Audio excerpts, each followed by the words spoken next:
All right, welcome back to another episode of the Fan Connection podcast. Today we're joined just by co-host Punch underscore YYC. Birdman could unfortunately not be here due to personal reasons. Don't worry, he will be back in the next podcast. All's good there.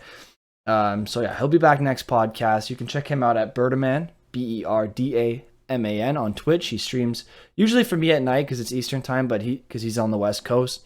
But if you're in Pacific time, I still think he streams at night, but just not at 2 a.m. because 2 a.m. for me, I think around like 10 p.m. for him. So you can check him out on his channel. Obviously, you can check out Ponch at Ponch underscore YYC. You can check me out, some of these guys 09. But let's get right into today's topics. You can also, just quickly, you can check us out on any other platform as The Fan Connection. But let's get right into today's topics.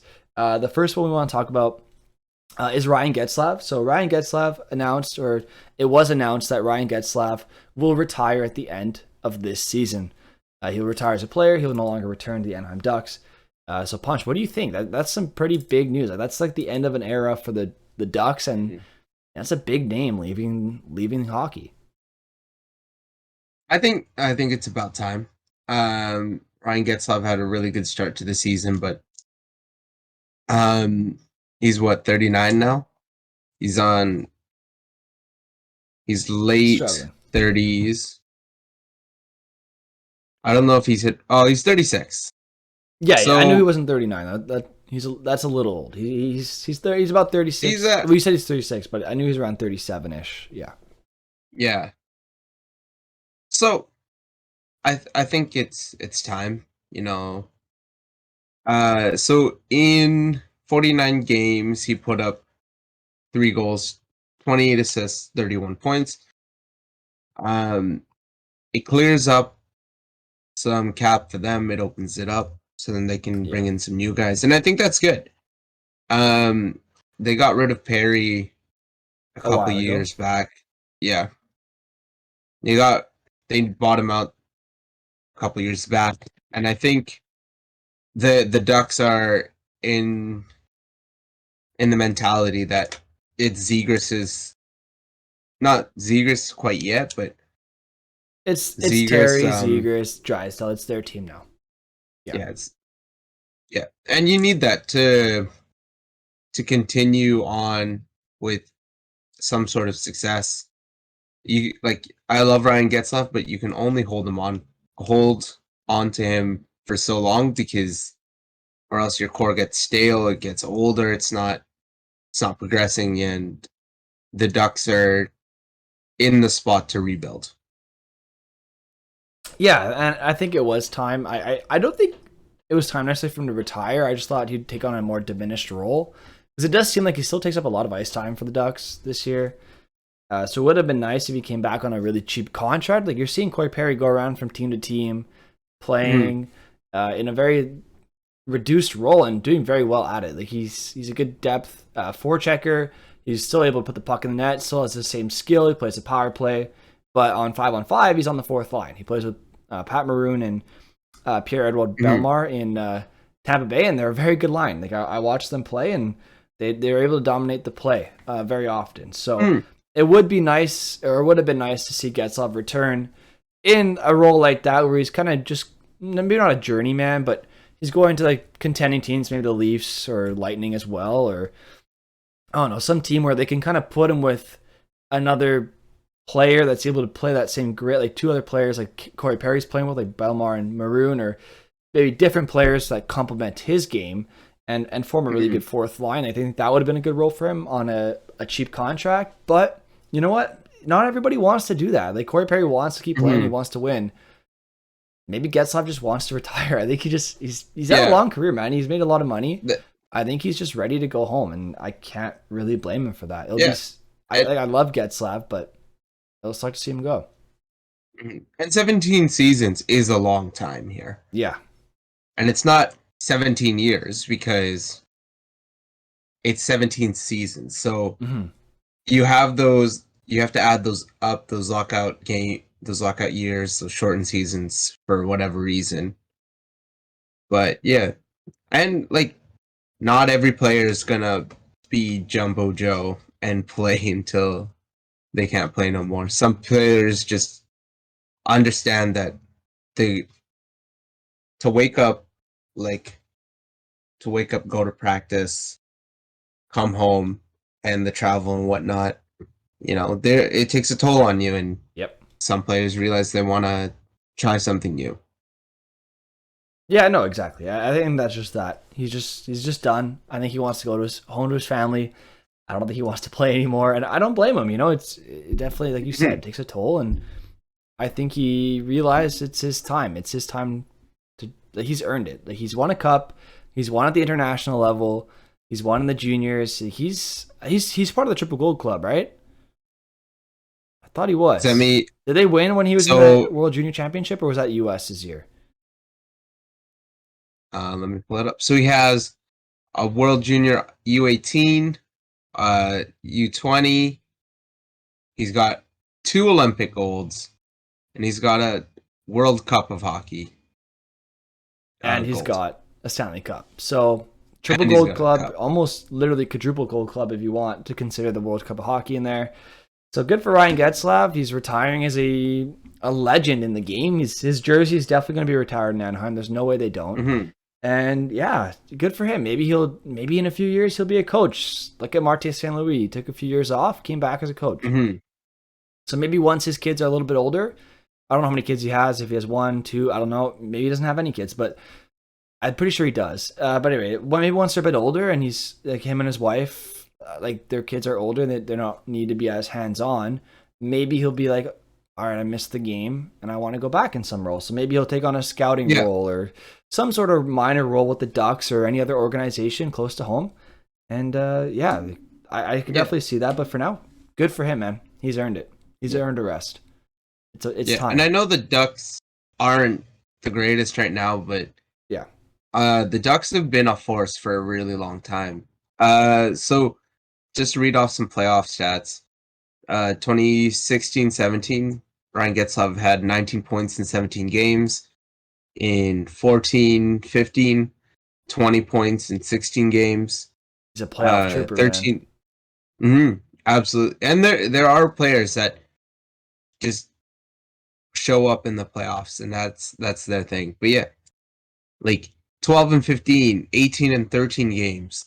Like, the Ducks were a force for a really long time, and I think now it's time to just completely commit to the rebuild. Yeah. And honestly, I think you're seeing a brand new era in the Ducks too.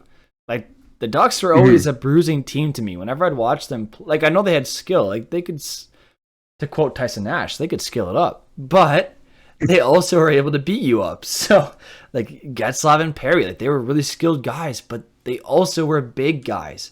Even when they had Bobby Ryan, like, Bobby Ryan was still he was still kind of bulky in his own way that he could take a hit, he could give a hit. He could dish it out too.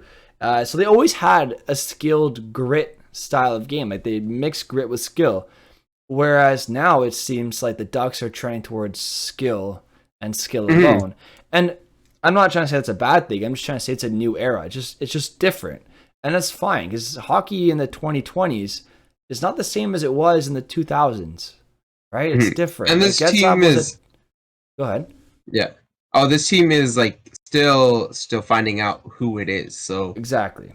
And the Getzlaf was a 2000s player. Like, that was his era, and he fit it very well. There's a reason he was successful, especially at the beginning of his career. And then as the game started to get faster and faster, near the end of his career, that's when you saw a lot of regression, because speed was never a big part of his game. So honestly, great player for his era. He fit his era very well. Absolutely. And I'll miss him a lot. I've always loved Getzlaf. I've always looked up to him as a player. Maybe not as a role model, because I didn't follow the Ducks very closely, but I definitely really liked Getzlaf and had a lot of respect for him as a player and as a person. So he's like a great guy on and off the ice. Good captain. They'll definitely miss him in the room, but well-earned retirement, let me tell you. That guy's been through a lot of shit in Anaheim. I think he's ready to just kind of finally get to lie on the couch for a summer or lie on the beach because he's in Anaheim. But throughout the winter, just be able to lie on the couch and enjoy a hockey game over a beer and not have to worry about having an 8-pack. Like, you know what I mean?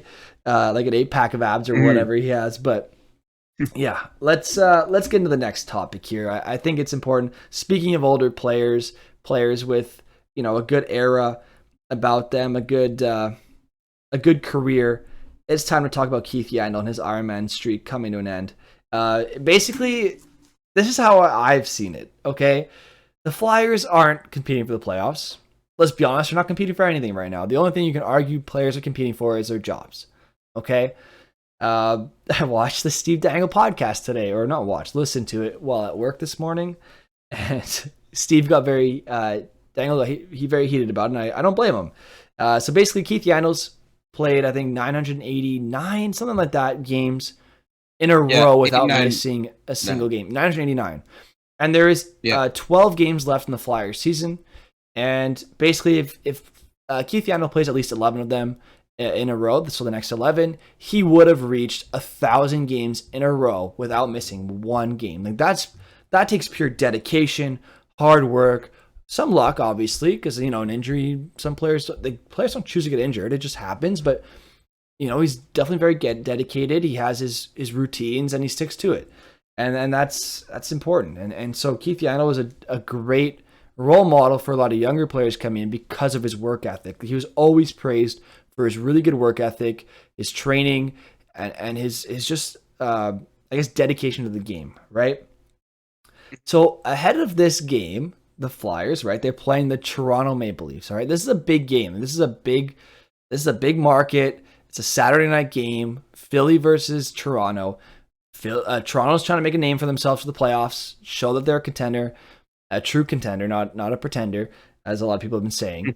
And Philly's just trying to showcase or see what they have, like see who they have. So I understand why they're trying to get a rookie, and I don't remember the rookie's name. I'm gonna be honest with you, he's never played an NHL game. It was his first NHL game.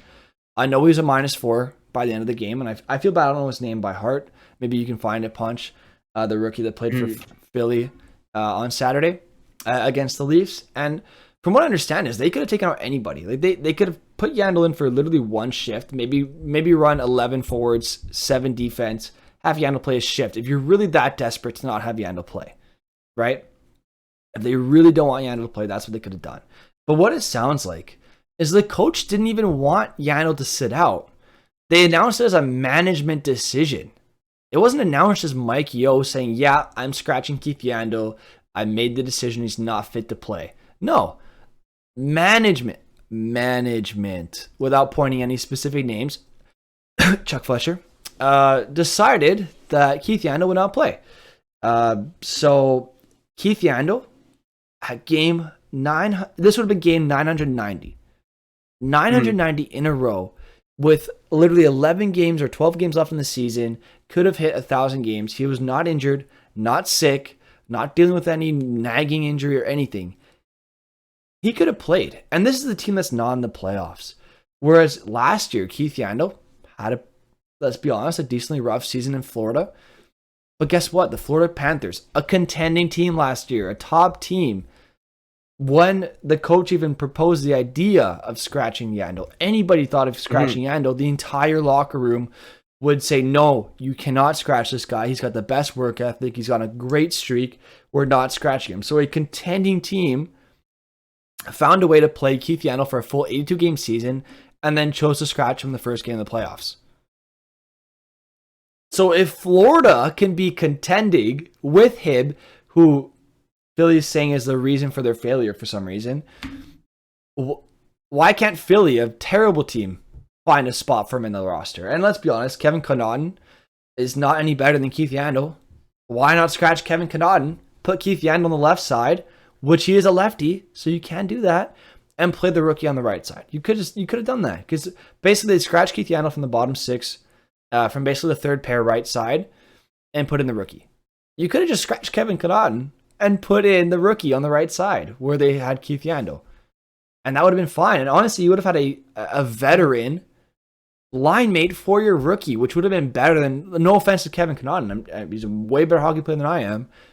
But if I'm a rookie going to the NHL, I'd rather Keith Yandle as my line mate than Kevin Connaughton. Let's be honest. Keith Yandle has way more experience, especially about staying in a lineup. And Keith Yandle has the best experience in terms of staying in a lineup because he literally had the longest Ironman streak. He had the best work ethic and dedication to the game to stay healthy for that long. So I don't blame the players for being outraged. Like Keith Yandle supposedly in his interview, or what we saw in his interview, handled it very well and was very professional about it because he is a pro and he's been in the league for a long time. But Kevin Hayes was irate. Like he was so angry. I don't know if irate's the right word. It's more like very upset about it. And he's kind of frustrated. Yeah. He's very frustrated because, and I think a lot of the players in the room were very frustrated, and it showed based on their performance. Basically, the entire, like, to give you an idea of how bad that game was against Toronto on a Saturday night, Hockey Night in Canada. Mm. Toronto and Philly, their Sportsnet highlight package started the second period.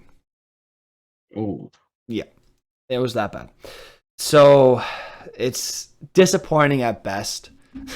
Like, disappointing at best. Chuck Fletcher continues to prove that. I'm sorry, like he's proving that he's a terrible GM. He just continues to prove it. Like this is a lost season. You just traded Claude Giroux for a package that was underwhelming. I know it was underwhelming because there's only one team he wanted to go to, but still underwhelming.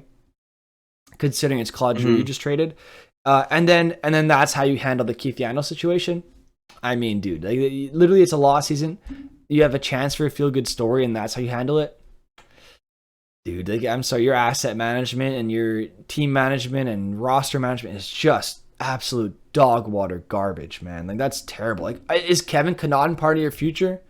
Is he a future top 4 defenseman for you? Is that why you had to scratch Keith Yandle over him? It's just like, dude, I understand, like, you don't need to keep an Iron Man streak for the sake of keeping it. It's like, especially because Keith Yandle hasn't been great this year. But dude, you played 70 games with Keith Yandle. 70. You can't, and you're already out of the playoffs. You can't just last another 12 or just 11. You could scratch him for the last game. He's already gotten 1,000 by then. You couldn't make it to 10 more games, 11 more games with Keith Yandle. You made it 70. And by the way, he was a free agent. Like, they asked for this. They asked for Keith Yandle to be on their team. They signed him. They went out and said, yes, we want you. And then after 70 games, like, no, we're good. That's on you. That's on you, Philly. Not on Keith Yandle. I get it. I get that. Sorry, I just talked for 8 minutes straight, by the way. I'm sorry about that. That's okay.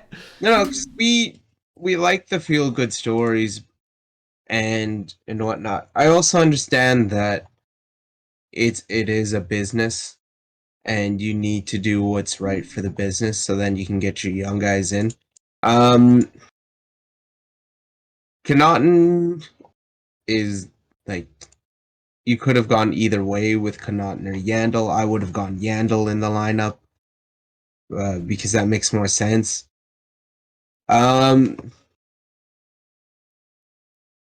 not a whole lot to say here. You can argue it all you want, but it is what it is. Too late now. It's good. Yeah, you want somebody in there. You want somebody new. Ronnie Attard from. They called him up from the University of. Sorry, I just saw it. Western Michigan, and this kid.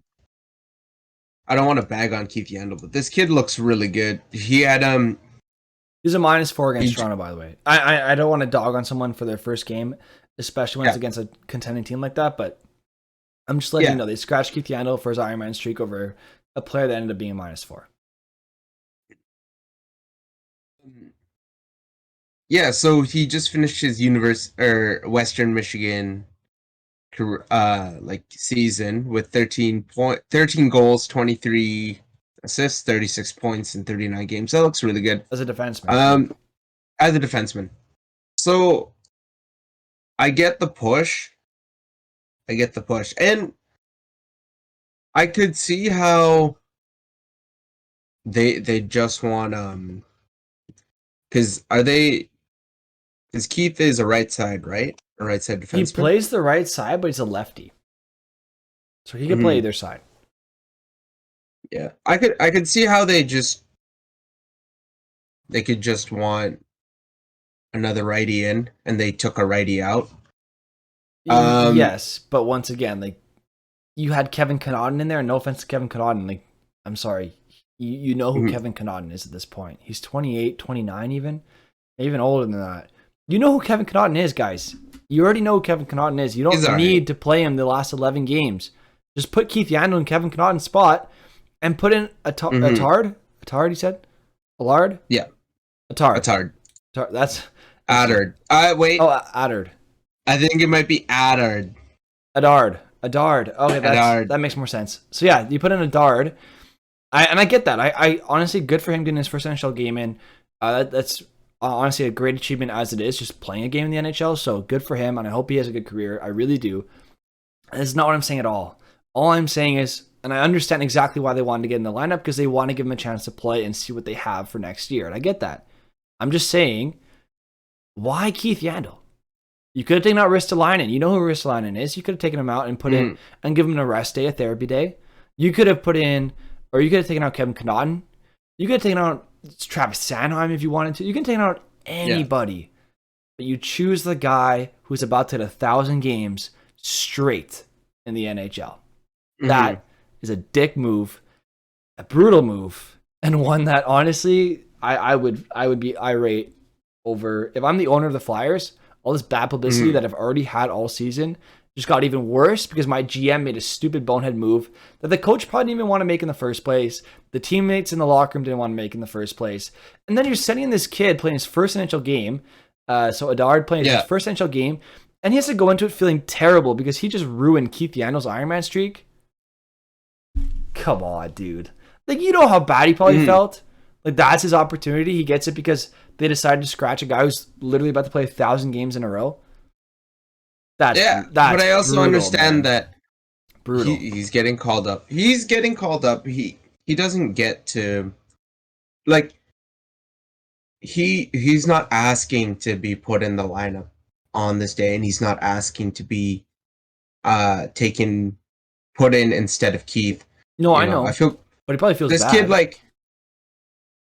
like, and also, like, I love the sentimental stuff, but I also understand that, like, they wanted to shake up the defensive core, because in all honesty, their defensive core has been so bad all year. Yeah. Just to drop some stats. Keith Yandle is a minus 31 on the season, by the way. I really like we all love Keith Yandle for his Ironman streak, but Keith Yandle at 35 is his 14 assists, 1 goal. Where's his plus minus? He's a minus 31, I'm pretty sure. He's a minus 31. So while it is cool that he has played so many games in a row, like, do we want to settle for a plus or a minus 31 here? I mean, it's better than a minus 4 on a bad team in one game. I get exactly what you're saying, though. I totally understand. All logic agrees with you. Okay, like, I agree with you. Like, if it wasn't for his Ironman streak, if it wasn't for any of that, he would have been scratched years ago, right? So I think not years ago, but he would have had a different role. But that being said, Philly did sign up for this. They did already play 70 games with Keith Yandle in their lineup. They already had. Yeah. Already had. And you're telling me that now, just now, they realized that, oh, he's not the player he used to be? Like, come on, man. Like, you could, like I said, scratch Kevin Connaughton. You could have scratched Rasmus Ristolainen. You could have scratched literally anybody. And, like, the opportunity you're giving this kid is to play with Kevin Connaughton on the third pairing against the Leafs. He's going to get absolutely destroyed. Yeah. Really? That's what you chose to do. I'm sorry. I think there is so many better ways I could handle this. Yeah. Well, you might see Risto scratched because they want to change up the lineups. It's just unfortunate that it was Brian Yandle this time around. Risto might get scratched next time. They might, because they'll put in Keith. Even like, not Sanheim. Risto might get scratched. Connaughton might get scratched. So there was just the chance that you've got these 3 people that you could have scratched, and they, like, if it was Connaughton this game, our last game that got scratched, and then Keith Yandle got scratched, I think we'd still have the same. We'd still be in the same boat here. No, I'm It's just saying that just you could have scratched yeah. other people and then just played out the rest of the season with Keith Yandle until he gets 1,000, and then say, okay, you're done. And then he would have Yeah. retired in blissful peace with 1,000 games played in a row. But anyway, on that note, I think we spent enough time on this. Let's move on to the next subject that's going to give me a brain aneurysm at this point because I'm already losing my mind over the NHL. Trevor Zegras, Tyson Nash, and Jay Beagle. What do they have in common? Hot diggity dog in Arizona. What can I say? To quote Walt Disney's, Mickey Mouse Clubhouse Mickey Mouse song.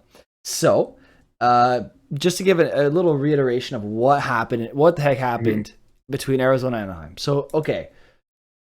Anaheim up 5-0. Zegras scored it wasn't 5-0 at this point, but Zegras scores a beautiful, basically an easy Michigan goal. He did it in his sleep because Arizona's defense was, I don't know, picking roses. I don't know what to tell you. Okay? So he scores this beautiful Michigan goal around Milano. Like, it looked really good. Like, it was a nice goal. Yeah. And then later in the game, it's 5-0, a few minutes left in the game. Like it's literally a nothing game at this point. Zegras pokes at what he thought was a loose puck. Let's be honest, that jab at the goalie was so weak too. It wasn't even that bad. But anyway, Beagle comes in and cross-checks Zegras from behind onto the ground. And you know what? You see that all the time in the NHL. When you poke a goalie, you're going to get cross-checked. I was perfectly okay with Jay Beagle doing that. I had no problem. You poke my goalie, I cross-check you, you're setting a precedent for next game. Maybe you'll think twice about doing it, right? I get that. I totally get that. It's part of the game. I played hockey my whole life. Happened to me a lot. I was a pain in the ass. I was always in front of the net. I get it. Okay? I took a lot of cross-checks in my heyday. I understand. Okay? But here's where it goes south. Okay? So after that, the Anaheim Ducks, all the players swarm in, and it's supposed to be just a simple scrum. Okay? A basic scrum where everyone kind of just grabs each other. There's little half-assed jabs with their gloves on, like every other game. Okay, you see it every game. It happens literally 10 times a game. And the players know. Like, everyone knows that's just how it goes, okay? That's just how it works because no one wants to get hurt.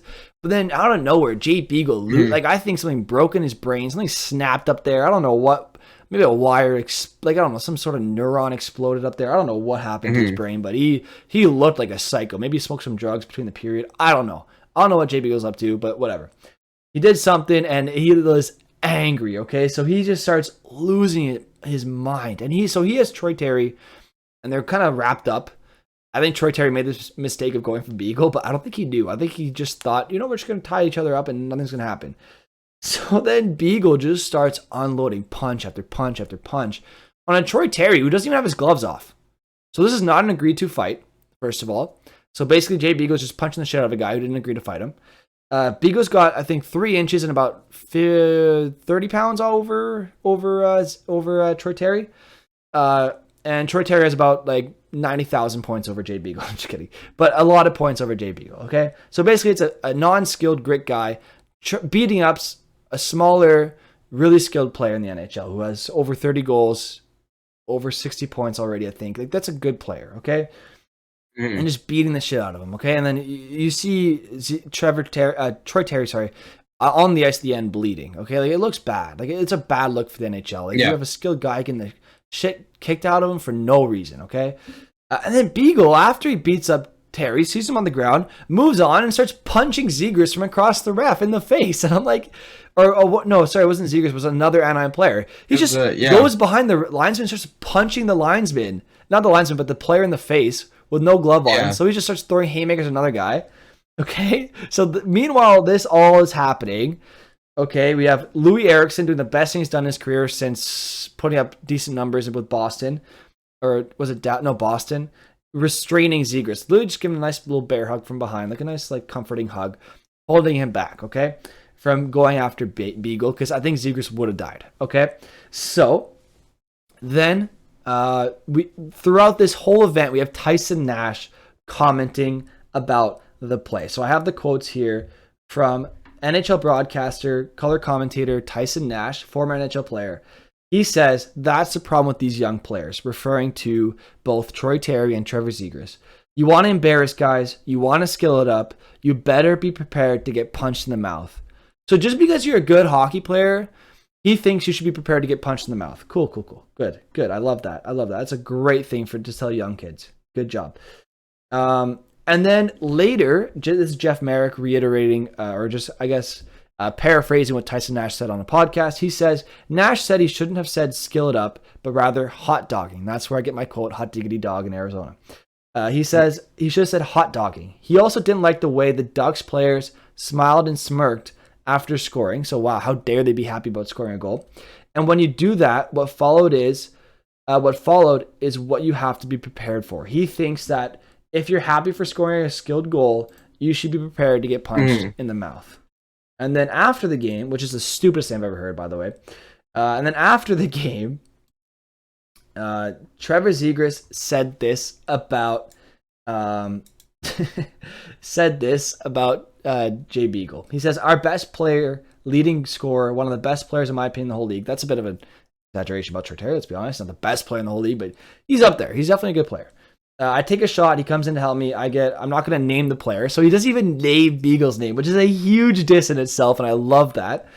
He says, but I get that he's going to punch him maybe once. But the fact that he's down, not engaged in a fight. I don't think he was down, but he was definitely not engaged in a fight. You're going to hit him 3 more times. I think it's embarrassing. I think he should be embarrassed.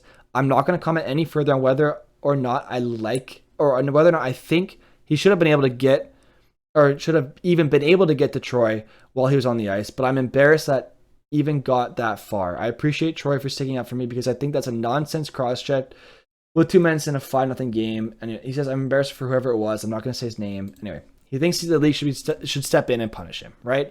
Now, I think the league should have done something, should have at least said something, maybe fine Beagle, suspend. I would have suspended him for 1 or 2 games at least, but I do have to disagree with Zegras on one thing.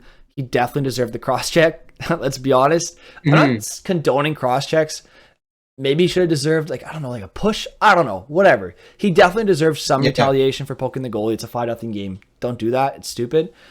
You learn that very early on in hockey. You just don't. It's just disrespectful. You don't do that. Okay? And you're already winning 5-0. You already won the game. All right? You know what I mean? But I do agree with Zegras. The NHL should have done something. They didn't because they're dumb. The NHL should have stepped in and said, hey, we're going to suspend this guy for 1 or 2 games because that's unacceptable. We want to protect their stars. No, because it's been proven time and time again, the NHL does not give a shit about their stars. They care more about the fucking depth player who's never going to play again in the NHL after this season than the guy who's going to be playing for the next several years.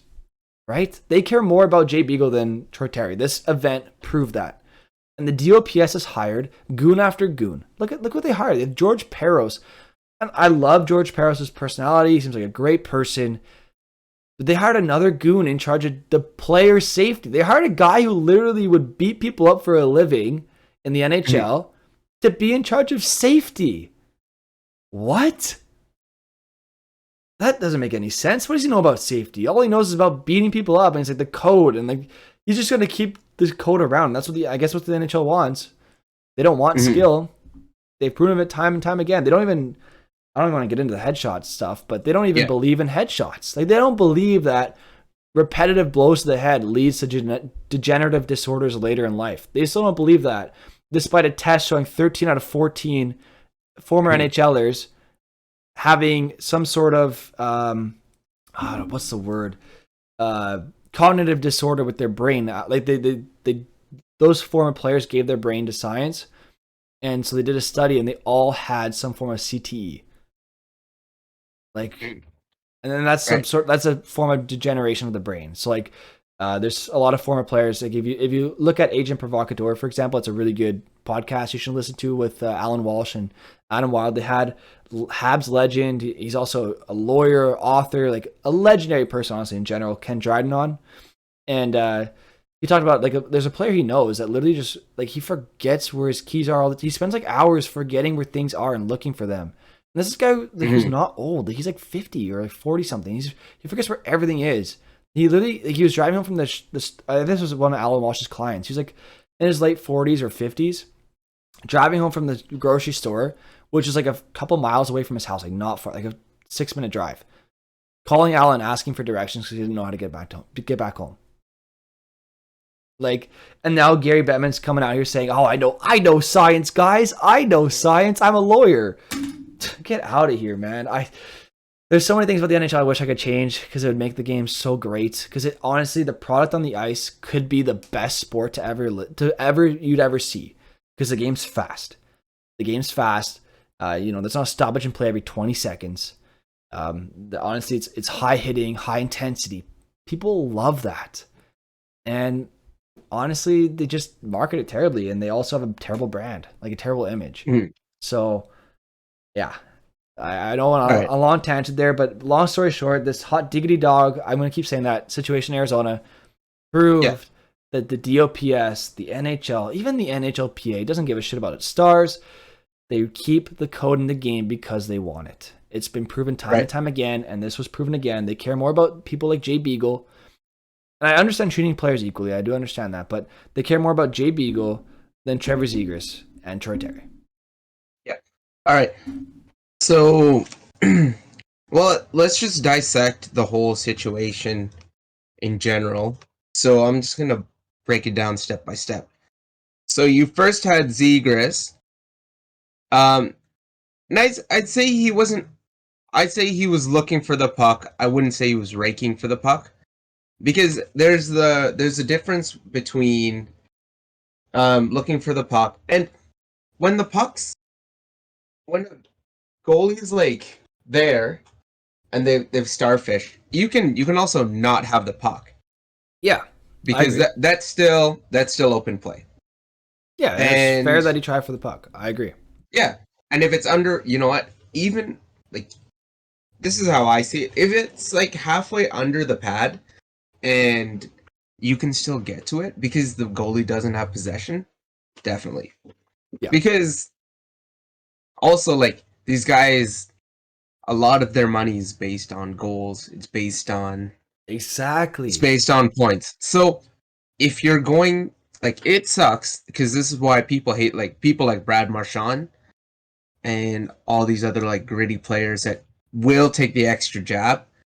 And they want that money. Like, every goal is $1 million sometimes. Like the difference between 29 and 30 is huge. I agree. Exactly. So, you know what? And that's where we'll start.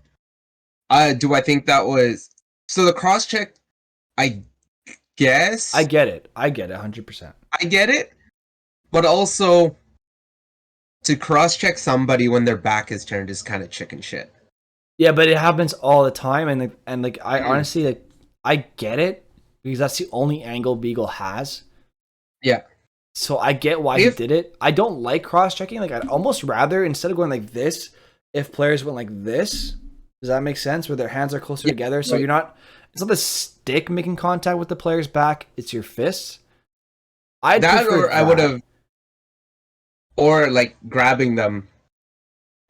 So then, I just realized I just did a visual without explaining what my visual was. Basically, I just moved my hands closer on the stick so that instead of the stick making contact with the player's back, it's your fist. But that's not a natural thing to, like, that's not a natural way of grabbing your hockey stick. So I completely understand.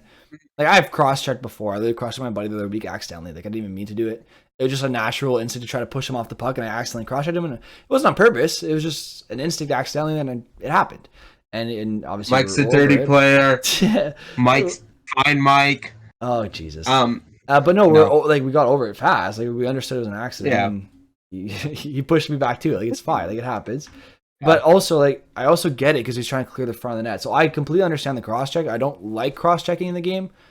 I'm not a fan of it, but I understand where it's coming from. And honestly, like, you can't penalize that because no one gets penalized for that. Right. Anyways, so on to Tyson Nash's comments. I think brutal. I really like Tyson Nash in general. I think what he said was wrong because the game is more skillful now, which in all honesty is way more fun. And it allows it allows your St. Louis, your Gaudreaus, your Gerbs, it allows those players to flourish because you can be a sniper at Like you can be 5'4". Cole Caulfield, just a sniper at 5'2". Yeah, like Nathan Gerby and Tyler Ennis were before their time. They were Exactly. before. Like if they grew up in this era, oh, man. Like I've seen some good Tyler Ennis goals in his career when he played in Buffalo, especially. But man, if he was up and coming in this era, whoo baby, I'd love to see some Tyler Ennis. And the thing was, what goal was the Zegras goal? Was it like the first It was or second? Or it's like the fourth or fifth one. It was one of the later ones. It was a Michigan one. It looked good. I liked it. It looks really good. But I also understand that, like, what are you doing pulling a Michigan off as your fourth goal? If it's there, it's there. Who cares? Take it for sure. 8th, 9th goal. Just save it, man. Just stop him then. If I think that was a goal is a goal. Like what? Yeah. Like what's the difference between if my fourth goal was between the legs, snipe on a breakaway, versus a Michigan goal? What's the difference? They're both skilled plays. One of them just. I think they're both skilled plays. One of them just newer. But I think what Tyson Nash was trying to get across was that if you're running up the score with, so if it was the fourth or fifth, I completely understand that when you're pulling a Michigan on your fourth or fifth, like it's definitely embarrassing for the team. For Arizona. And I think so get good and spend money on your team, but okay. You gotta keep going. Yeah. No, that's where I'm kind of understanding from. Yeah, I get why he's embarrassed, and that's where the cross check is. As I understand the cross check more and more, like I get why he cross check because you want to protect his goalie, but also because he's embarrassed and that's his way of retaliating. But the frick he did was not standing up for yourself. What he did was just freaking stupid and literally assault. Let's be honest here. I was assault on skates, and he'd be in jail if it wasn't for him playing hockey. Yeah.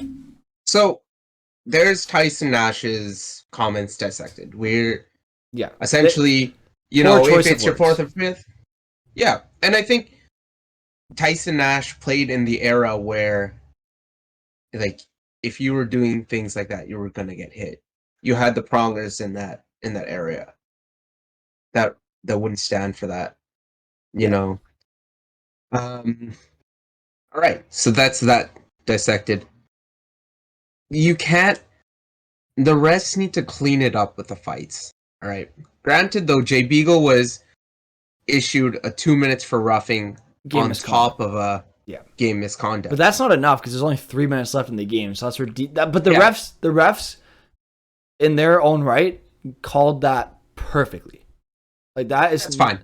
The DOPS is where they messed up, not the refs on this one. The linesman did mess up though, and I think you're about to get at it. Yeah. But you can't. I think if you're gonna have fights in the game, you need both the refs and the players to understand the code. So one of the things from what I understand in the code of fighting is if you're gonna fight somebody, it's reciprocal.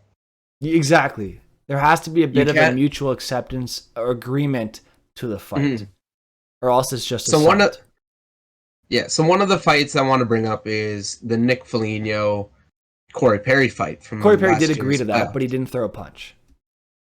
Exactly, but essentially it's mutual. Yes, it was still gross.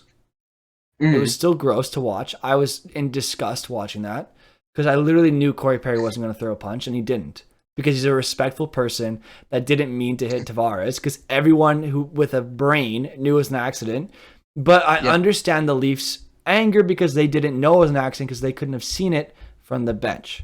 But everyone on TV knew it was an accident. Does that make sense? So I understand where Foligno was coming from in that moment, but it was still a gross fight to watch. But I get what you're saying. It was an agreed upon fight. Exactly.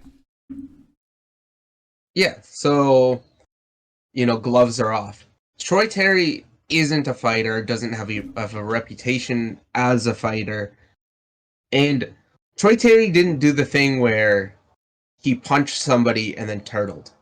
He made space, got his hands on Beagle, and then was like, no, this is Beagle.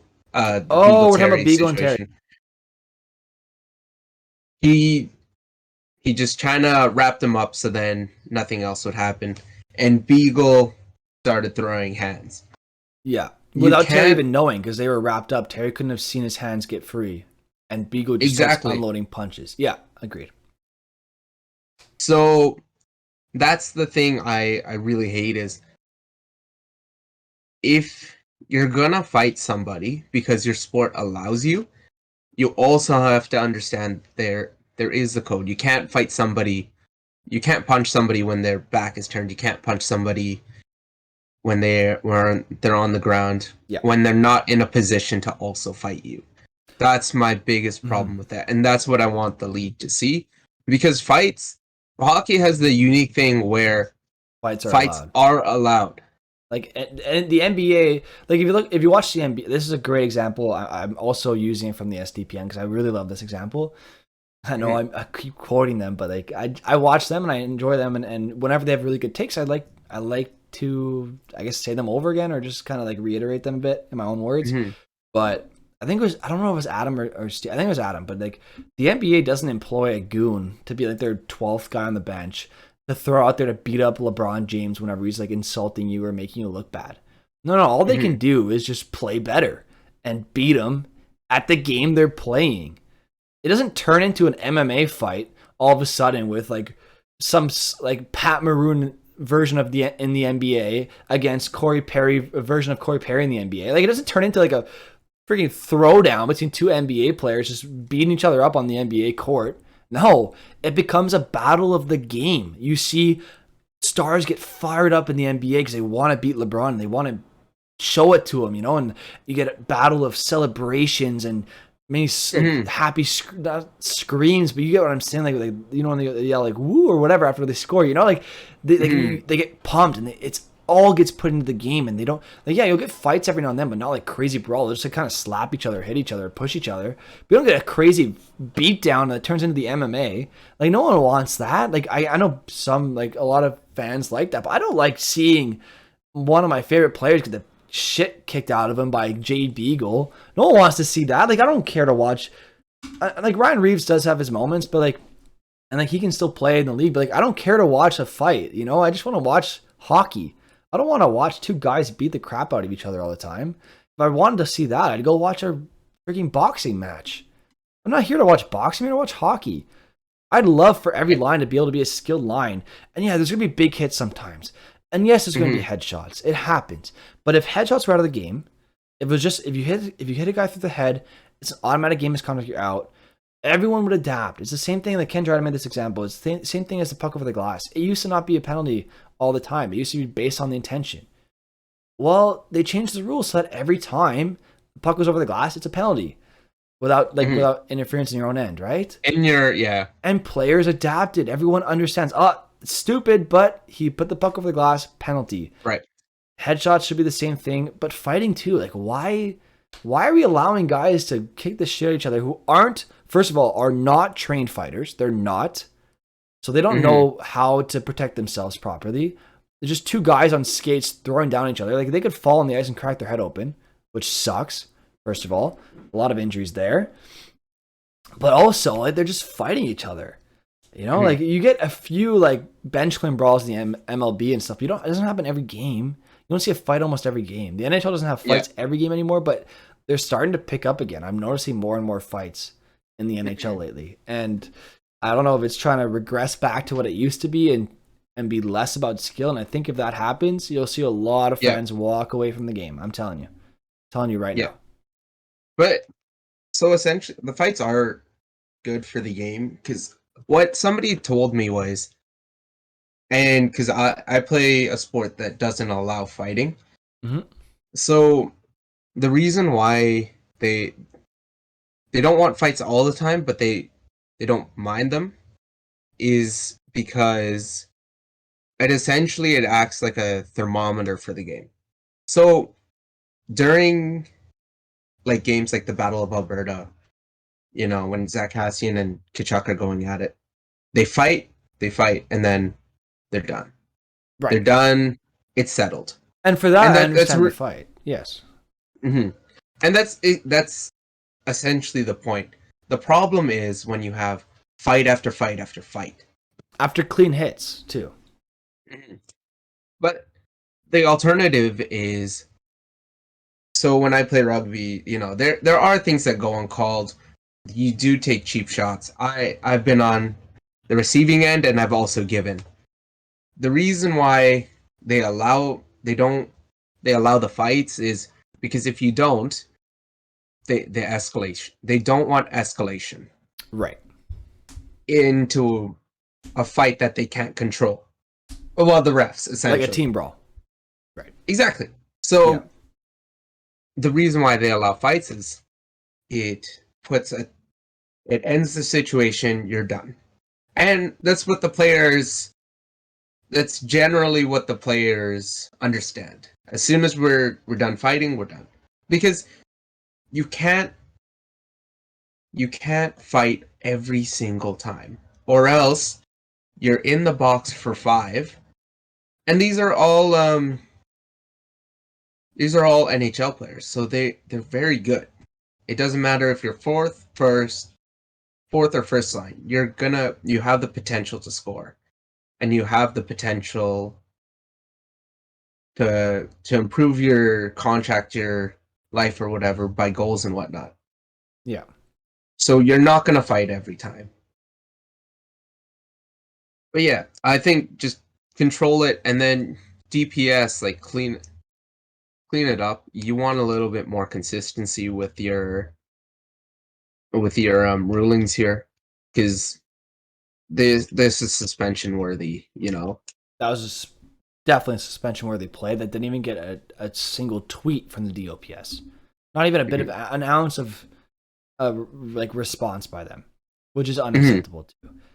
And yeah, juniors don't have fights, by the way. The world, like in the junior leagues, they don't have fights. It happens, but they get kicked out of the game. Like, you're not allowed to fight. I think that's okay. And those leagues are run I'm fine. fine with that. What's the difference then? Like, I'm just saying, like, it's not necessary. These are adults. These are grown men. Like, they don't have to fight. Yeah, I think that's fine. A lot of them think they have to. So it's just a culture thing that I think needs to change over time and will change over time. You're seeing less and less fights. One thing that does have to go though is the fights after clean hits. That's just so boring. Yeah, it's like, wow, what a nice hit. Oh, he's fighting. Wow, and then it's just wow, cool. So yeah, but I don't think fights will ever disappear from the game. No, because it's too fast of a game. And tempers flare because the game is really fast, right? I get that. But then I also appreciate because Connor McDavid is always going to have a target on his back. Yeah. And as much as I bag on the Oilers for like their uniform, their coaching, their GMs, their goalies, their defense, their offense, their depth, anyways. So a lot of stuff. It's what I like. I really like it when, like, I don't know, like when Darnell Nurse comes in and he protects your player, because as the player that's being defended, it gives me confidence that I can do what I can do, and I've got Darnell Nurse, like, even though that his contract is looking way terrible. Too much, looks so good, even though he got scored on. He was like a -4. Anyways, it's assurance for me as a pure goal scorer or pure skill guy. Yeah. That I've got somebody protecting me, and I think exactly what you need. I think Lucky Looney makes you do need those. Yeah, I think Lucky Looney makes a great point in the comments here. He says, we need more security men like Bufflin, just dragging people out of the bar. You know what I think the NHL should do? They should hire a guy like Bufflin, same size, who can skate well enough to get to a certain spot on the ice. But hire Bufflin for the Jets or for wherever he lives. But hire guys of his size to just kind of put the skates on, sit in the box the whole game, watch the game, front row seat. You're sitting between the boxes, have a door there. Just have them sit there with skates on, just watching the game, having a good time. give him a beer or two, let him drink whatever he wants, let him eat whatever he wants. But as soon as the game gets out of hand, throw him out there. Just have him break out of that. That would be such a funny moment, by the way. You'd have like some music playing too, like maybe have like some police sirens going, give him like a police uniform, and just have him yanking people out of scrums, just ragdolling everybody. Can we do it? Have like a 7-foot tall guy who's like 300 pounds just throwing players around. That would be so funny. Oh can my we do God. that? Can we? I want a goon for the refs. Yeah, just have a goon squad of refs that just come barreling out of a door whenever the game gets out of hands and just kind of throw everyone around, just kind of manhandle all the players. That would be so funny because the refs like sometimes when like scrums get out of hand, like, there's only 4 refs. There's 10 skaters. I guess 12 if you include the goalies on the ice. That's a lot for 4 people to handle. Like I understand the refs they're all like a lot of the linesmen like pretty bulky, like in good shape, a lot of them. But like it's hard to handle. Like, these guys are all like trained athletes that are huge. Like it's hard to hold them back. So 4 people for 10 players or 12 skaters if you include the goalies, that's a lot. So have like a guy like Bufflin just chilling in the box, ready to go whenever you need him. Just kind of goes out there, yanks people out of the scrums, just kind of manhandles everybody. I think players would kind of, if they start seeing players get manhandled by a ref like that, they'd kind of be like, okay, let's back off a little bit, guys. I don't want to get thrown across the room by a guy like Bufflin. That'd be hilarious, and I'd be all for it. That'd be so funny. Have like a special theme song playing, like some police sirens going off in this. That'd make for such a fun spectacle too. Just watching your favorite play. Like imagine there's a scrum with Marchand just beating on. Remember when Tom Wilson was beating on Panarin, and all of a sudden this giant ref or guy in a police outfit with skates on just comes flying at Wilson, grabs him and just brings him to the box. Like how funny would that be? I'd be all for it, man. That'd be hilarious. And if you fight back to the guy, it's an automatic 20-game suspension. All right, let's move on to our final segment. All right. So there's a couple people in chat, which is nice. So Mike and I, if we were the hockey gods and had to create the perfect player, we're gonna do a current player and a all-time NHL player. Oh, I did all current players. Okay. Okay, cool. Well, I just did a current. Then I can just introduce my current player too. But yeah. So if we had the opportunity to create the perfect player, these are the aspects we'll take, and we'll get chat to vote on who they think would be the greatest player or the better player. So we'll start off with shot. Mike, whose shot would you? I think we give picked Matthews. You picked Matthews? I did pick Matthews. Yeah, we both picked Matthews. I picked Matthews shot / hands. Oh, you went Matthews shots and hands. Okay. Yep. For my hands, I went Patrick Kane. That's really good, actually. I should have gone Patrick Kane. But I picked Matthews because his hands complement his shot. That's kind of why I put them together. Martin Frk for only slap shots. All right.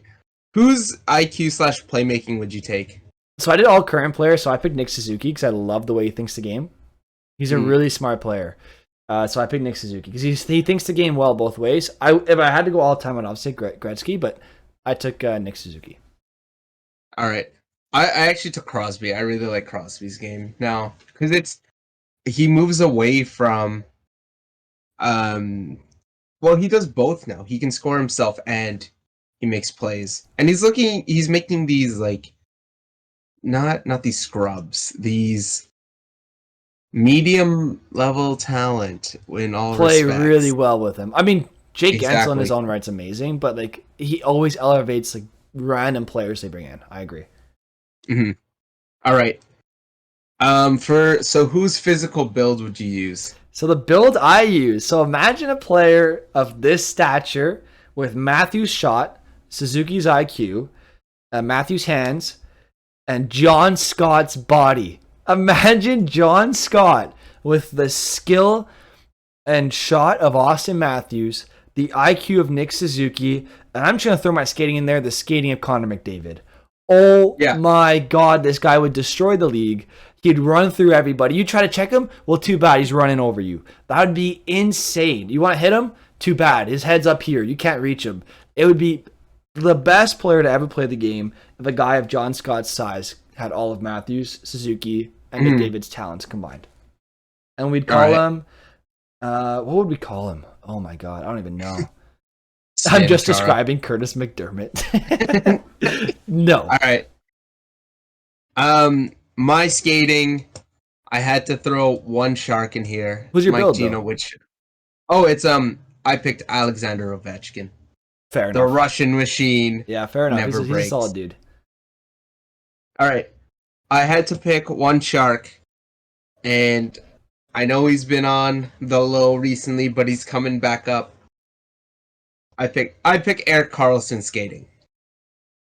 The man can't skate anymore. What do you say? Have you? You lost. You lost. You That's lost. wrong. You Erik lost. Erik Karlsson's such a good skater. What are we talking about? Not anymore. Not what he used to. Not compared to what he used to be. You're choosing Erik Karlsson. If you chose prime Erik Karlsson, I'd understand. But even then, you could have had McDavid as your skater. But McDavid's fast. We and love agile. McDavid because he's fast. And Erik agile. Erik Karlsson moves so No. well. No. He protects the puck. If your player's a defenseman, I understand why you chose the defenseman. But if he's a forward, then that's just an L. I could definitely put him on the defense, though. All right, well, then that's a bit more fair. Because I wouldn't want McDavid skating as a defenseman. I want McCarr's. I'd want Cale Makar as my skating for a defenseman. But, all right.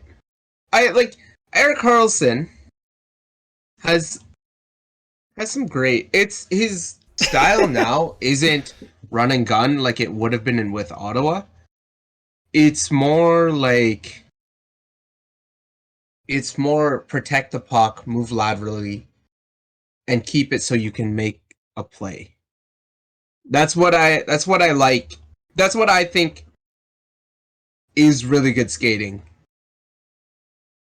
That's my interpretation. I just don't like. I've seen Karlsson get beat so many times this past season because of his stride. So I think that alone will allow me to win. So chat. I'm not gonna do a poll because they can just say it in chat. We got Kevin, Lucky Looney, and Spider-Man from Naruto. So guys, would you prefer a player with Matthews' hands and shot, Suzuki's IQ, John Scott's build, and McDavid's skating, or would you rather a player with Matthews' shot? I mean, Patrick Kane's hands are nice, but Patrick Kane's hands. You said IQ of who? Crosby's IQ. Good player right there. The build of Ovechkin and the skating of Erik Karlsson. I'm gonna find clips. You go with, dude. But if you find a clip of him in an Ottawa Senators jersey, it doesn't count because he doesn't skate like that anymore. Unless you're saying his prime skating. That's good. I'll find Sharks clips. Oh god, there are clips. Let me find the thousands more clips of him getting beat off a skater just skating by him and watching him struggle as he tries to catch up to him. I got a vote from Kev. Kev's already voting for me here. Thank you, Kevin. I appreciate that. Kev Player. Shout out to Kev Player. Clearly a genius in here. Oh, we got an ad. I think we got an ad here. That's an L. That's an L. We just got, I think, a minute of ads. I hope not. I hope to God not. Spider-Man, although maybe I'll wait. Mike's build at that bad. I don't know what he means by, is my build bad or are you picking my build? I guess we can't vote for my build, but I'll go Mike, I guess. Punch. This is tough to watch right now. Lucky Looney's build said Phil Kessel everything, Joffrey Lupul's health. I mean, and his name is Barry Getman. I think that sounds like a superstar in the NHL right there. I was ready to give it to Punch with the Suzuki IQ, but he fumbled it with Karlsson skating. That's what I'm saying. You had it. You literally had the win because of my Habs homer mentality. You had it in the bag, and then like you dropped it at the 1 yard line, and I picked it up for an end zone touchdown like that. That's tough. That's tough, Punch. But also, like, chat, how often are you guys watching Erik Karlsson? I see him all the time getting clipped here. Yeah, if you swapped Carlson from Makar Skady and you said he was a defenseman, oh my god, you'd destroy me in a heartbeat. I was actually thinking, okay, so it's too late. You locked it in. The votes happened. I won 3-0. It's too late. Funny enough, though, because when I was writing, like I was making the draft, I literally had, like, I don't know if you guys can see it. You had Makar. I had Makar. I think that makes it even worse, though. You had the winning team right there. It's like you're a GM that put together a superstar team, and then at the trade deadline you said, fudge, I'm gonna trade away. Let's say you had a superstar team right there, ready to go, and then you're like, I want to switch my defenseman here. You make the swap, and then boom, your team sucks because you lost your best defenseman. It's like the Canadians trading away Ryan McDonough when they could have had a McDonough-Subban pairing for Scott Gomez. That's what you just did. That's right there. I will. But we do appreciate, Aspire from Naruto says we appreciate your passion for your team. We do. Because your team was solid right there. Honestly. Your team was solid. Just Carlson ruined it for you. I wouldn't say ruined it. I just think he's just not what he was. Yeah. I think Prime Carlson, though, is a good pick, especially if you're a defenseman. I definitely agree. I was thinking about that, too. I was like, do I want to go Prime Carlson? Because that's what I was thinking of. And I was like, I guess. But then I also just didn't feel like. I was like, all right. Yeah. Both Carlsons. Because I didn't really go with Prime anybody. I just kind of went with players as they are now. And that's kind of why, like, all my players are really young on my list, except for John Scott, because I just wanted his build. Yeah. But, like, I think you were, like, I love your pick for Crosby. Honestly, I should have picked Crosby. I don't know what I was thinking there. I love Suzuki. Yeah. I love the way he thinks the game, but that's just me being biased as a Habs fan. Like, I think if I swapped Crosby in there, my pick would have been really good. But I had to be a homer, and I think your homership or your love for your team costed you a bit more than mine, unfortunately. Yeah. All right. Do you want to try an all-time one? Can you think of an all-time one? I'm not great with like historic players. Like I'm good with current players. I'm good with the prospects. Like I'm usually good with that kind of stuff. But like historic players, there's always going to be someone I completely forget about. You know, like if I had to do it all time, I'd go with IQ, Gretzky, shot. I'd still go Matthews, to be honest with you. Yeah. Build, I'd still go John Scott because I don't think we would ever see a freak of nature like that with that kind of skill. Maybe Bufflin. Maybe go with Bufflin. Actually, I'll go with Bufflin's build. And then skating, I'm still gonna go McDavid. Like fastest player of all time, basically. Maybe Barzal. Maybe Barzal. But I think McDavid has better agility than Barzal. So I'm going to go with McDavid as my skating. I'm going to go with Gretzky as my IQ. I'm going to go with Dustin Bufflin as my build. I'm going to stick with Matthews for my shot. And then hands, I'm going to go Patrick Kane. I think you had the right choice there. Tony Hand is everything. That's a legend right there. I guess you watched the video too. Who made that video? Was it Rob Talks Hockey? No, it wasn't Rob Talks Hockey who made that video about Tony Hand. That was fun. That was a good one. Legend in British hockey. This is the one that I made, and it doesn't have any current NHLers because I thought I'll leave the current one for the current, and then legends for legends. So for my build, I picked Mario Lemieux, just because like I saw Critter say it, and like Mario Lemieux is 6'6", and he was built like a freight train. For my shot, I said Ray Bourque, just because he was a nasty defenseman. He was so accurate. IQ, Steve Yzerman. Skating, Teemu Selanne. And then hands, Jaromir Jagr. Maybe you could have gotten like Teemu Selanne's shot from his specific season where he killed it. I feel like, because I was watching clips of Jaromir Jagr earlier, and he isn't known for his hands, but he's got really good hands. Yeah. Yeah. Yeah, that's a good player right there. I'm not gonna lie to you. All right. Good player. So we'll go with our last segment. Oh, we have one more? We'll pick our games. Right. Well, we don't have Berto today, and he usually handles that, so maybe we'll wait till the next podcast to do that. Yeah. Well, I was just gonna write them down. You want? Yeah, you can handle it for today. Actually, yeah, I'll write them down. And then we won't make these ones count towards Berta's record. Oh, they won't count anyways, because they're by anyways. Well, It makes sense. we can count them. We'll just add them to the total. Like for next time, we'll just count both of them. We'll ask, or we can ask Bert offline. True. All right. So first games: Sabres, Hurricanes. I've got the Canes. Yep, same here. Are you gonna write mine down too, or do you want me to write my own? Just curious. I've got yours. Oh yeah, I've got yours. All right. So, yeah, I got Canes Flyers, as well. Blue Jackets. Flyers, Blue Jackets. I'm gonna go Blue Jackets. Yeah, I'm gonna go Blue Jackets too. I really like Patrick Laine. Oh, I have him on fantasy hockey. He's killing it right now. Too bad the rest of my team's kind of slowed down, but he's good, man. Oh, Matthews just scored a hat trick for me the other day, so I'm looking nice. Yeah, if you have Matthews on your team, you don't have to worry. He's so good. Panthers, Maple Leafs. Leafs on a back-to-back. I'm going Panthers. I'm gonna go Leafs because I need another hat trick for Austin Matthews. I need another hat trick so I can like get ahead. All right, Penguins, Avs. Got Avs. I think the Penguins won the last matchup, didn't they? No, I think the Avs did. I'm gonna go with Penguins. I'm gonna go off the board. I think everyone's gonna go Avs here. I'm gonna go Penguins on this one. Kev's saying Ponce knows hockey because I went against his Leafs. Sorry, Kev. You're on a back-to-back from playing Tampa yesterday. You destroyed Tampa. You're going to Florida now. I think it's gonna be a close game, but I'm calling at least like maybe an overtime loss or like a 4-2 loss. But I think a loss. All right. Devils, Rangers. Rangers. I've got the Rangers too. The Devils can't keep a puck out their net to save their lives right now.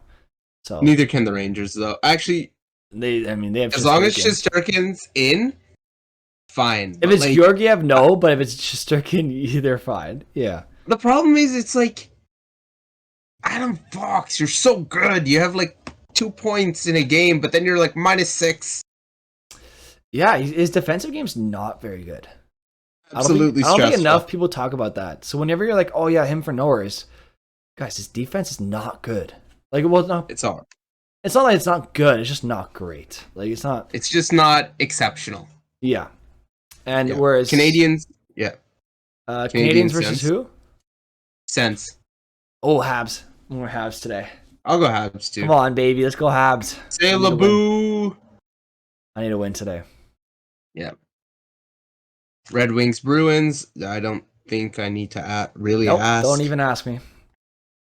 Don't even ask me. So Wings for Mike, Bruins for me.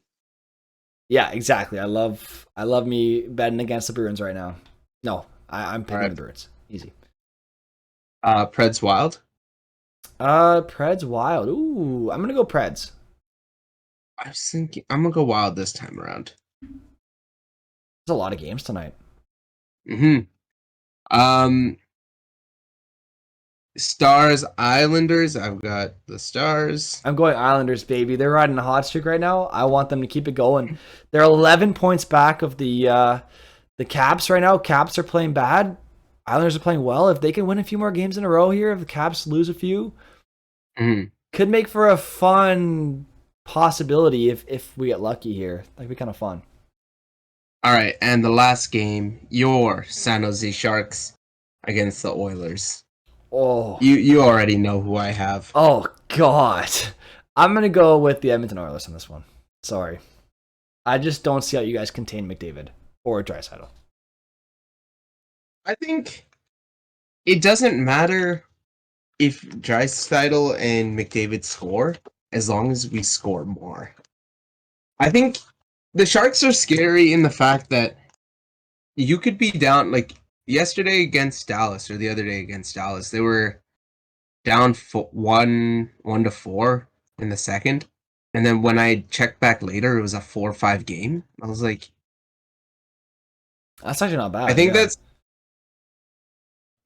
I think that's the thing about the Sharks.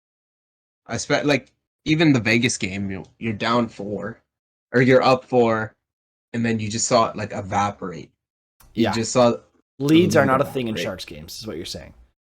Oh, it's scary. Yeah, even right now when they're like kind of dog shit, Like they can still pull out like the weirdest wins against like Calgary or Yeah. not the Avs, but like all these like teams The that they should win against. the Avs are a bit of a bit of a difficult wagon to take down, but I could see them beating the Flames every now and then for sure. Like it happens. They beat the Flames twice this year.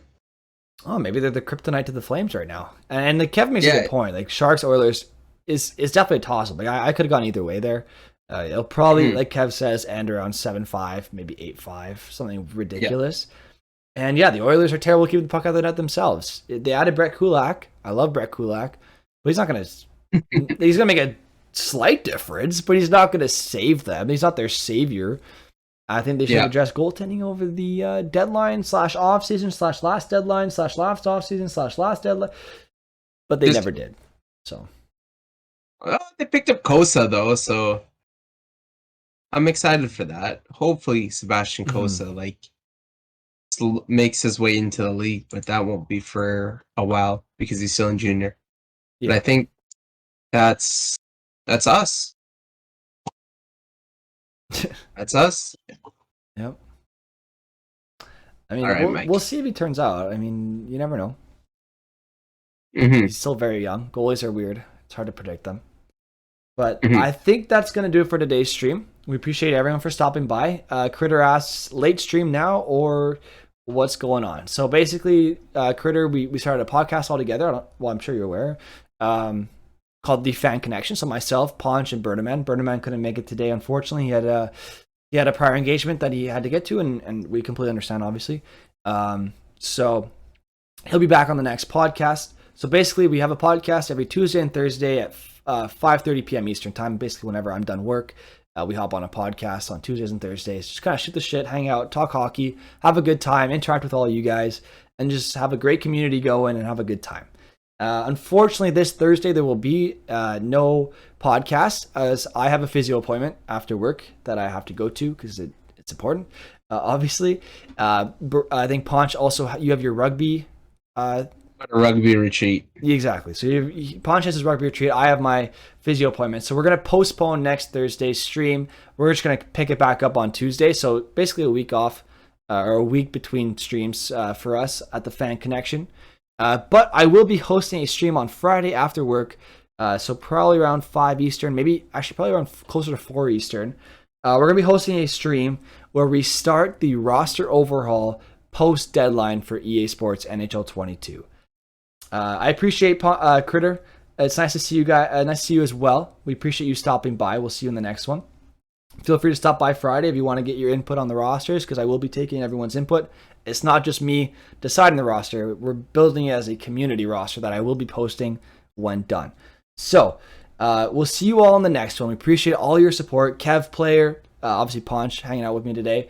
You can check him out at Ponch_YYC on Twitch. You can check out Berdaman at BERDAMAN on Twitch as well. You can check out Critter, Kev Player, Spider-Man from Naruto. We had Lucky Looney in here as well. So we appreciate you guys all for hanging out with us today. We'll see you all in the next one. Check us out as the Fan Connection. And we'll talk to you all again soon. Awesome. See you guys.